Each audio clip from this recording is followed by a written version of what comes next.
Derek Shoehorn here for Life Advice. For those of you who've been asking the backlog of questions from the 6 months I was out of the game, I think what I'm going to do with those is put them into categories and deal with them in a separate video, because I'm just getting so many questions coming in lately that I can't afford to go back. I got to keep it up to the minute. So with that being said, let's get right into your questions for today. I got 3 great questions to get through.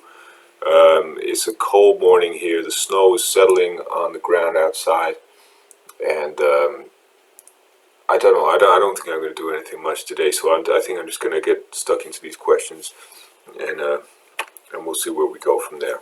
Derek, I am a widow of 70 years of age.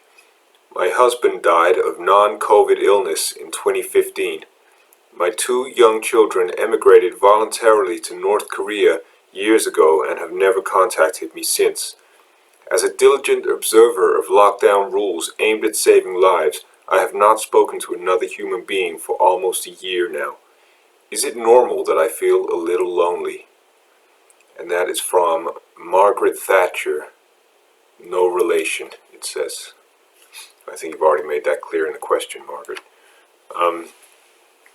Is it normal to feel lonely under those circumstances? Well, I would say no, not really. Not really. Most of us are pretty good at dealing with our own company. Most of us are capable of finding something to do even under these circumstances. I mean, I live alone myself. I haven't seen anyone for the last 10, 11 months either. I've actually kind of stopped answering the phone as well, and the dishes are piling up in the sink. But I'm not lonely. I wouldn't say I was lonely, and I don't think you should be lonely either. I think if you feel lonely under those circumstances, there is a problem, and you should probably try and do something about it. There's a few things I would recommend based on the information in your question. One, the first thing I would definitely do is try to track down those kids in North Korea, because if you can track them down, I mean, you say they were young when they emigrated, but if you can track them down now, they may well be all grown up, and they probably got a house for you, and you can go and stay with them in North Korea, which would be a real, change of scene, freshen things up a little bit. You have the freedom to do a few things over there that you can't do here at the moment. So, yeah, that's the first thing I'd recommend, is to get yourself out to North Korea, find those kids. Don't do any exercise. I think at 70 years of age, you're too old now. You do more harm than good. I recommend maybe find a comfortable armchair and just pretty much switch between the armchair and the bed as the days go by interminably. And the final thing I would suggest is get yourself a hobby, and probably one of the best things I found for women of your age is to become a connoisseur of wine. Wine is a very sophisticated interest. It's the French do it, which and everyone else how sophisticated the French are. So I highly recommend getting into wine.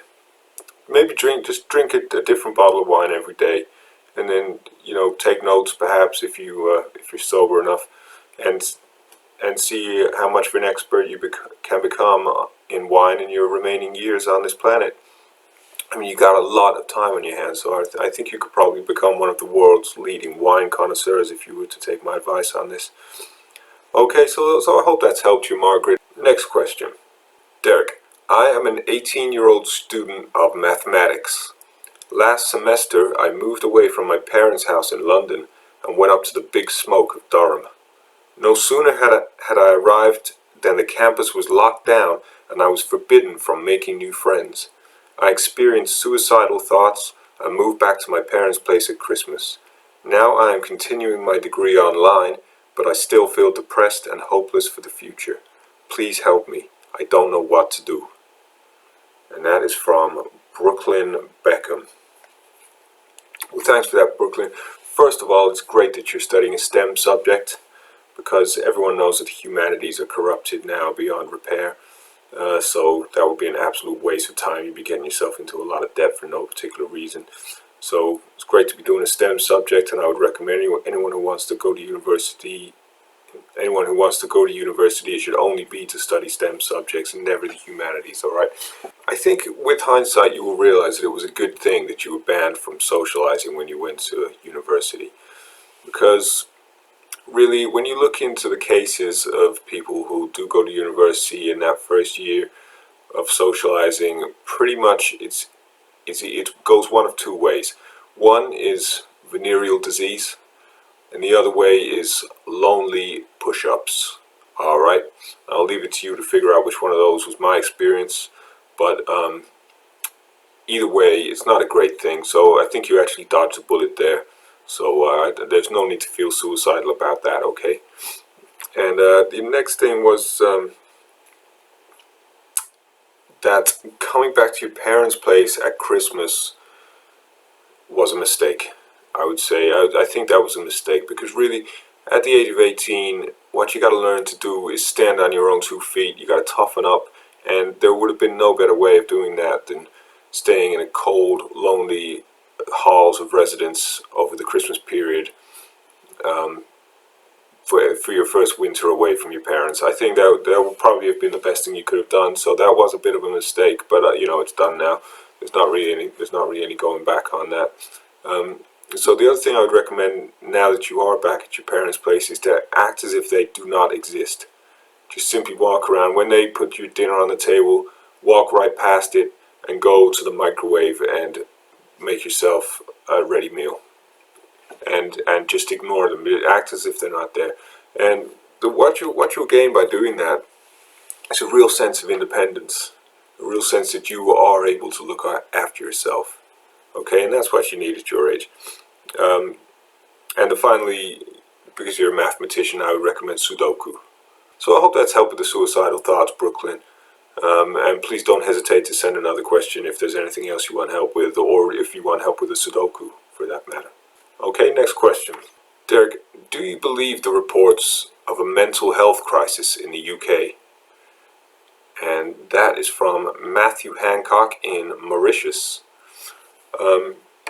No, I don't believe it. I don't believe it. It's obviously nonsense. I think that the origin of this story is probably the SAGE advisory committee to the government, because that is made up of some scientists and a lot of behavioral psychologists who their job really is to try and manipulate people into doing what they want them to do. So it's obvious to me that those guys, they're spreading this rumor of a mental health crisis as a way to try to ease the lockdown restrictions far sooner than they really ought to be eased.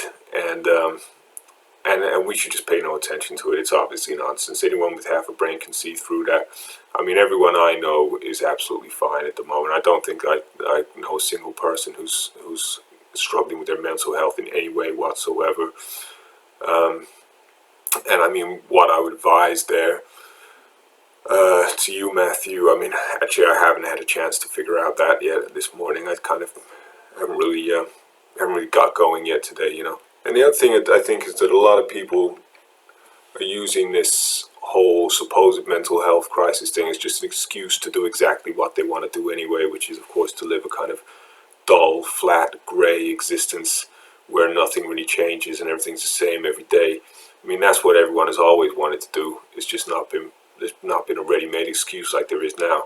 Like, oh, as the mental health crisis has, well, I just get to do whatever the hell I want, So I think that's another aspect of it. But like I say, I don't have any actual advice for you today because I haven't prepared it. So, with that being said, keep growing. No cheat days. I'll see you in the next video.